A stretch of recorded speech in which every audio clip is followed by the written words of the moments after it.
the man who set a world record by climbing to the highest elevations in every American state in a little less than 67 days.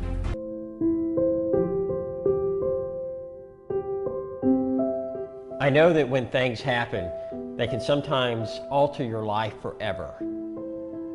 And you might be asking yourself, why?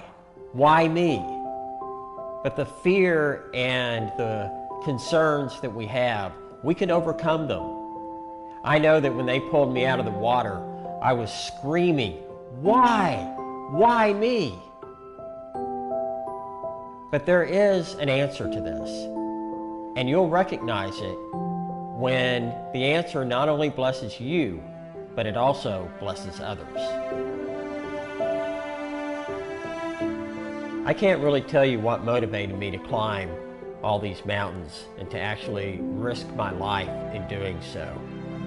But I would encourage you that whatever challenge you might be faced with in your life, it's there for a purpose, and it's there to bring out the greatness that is within you.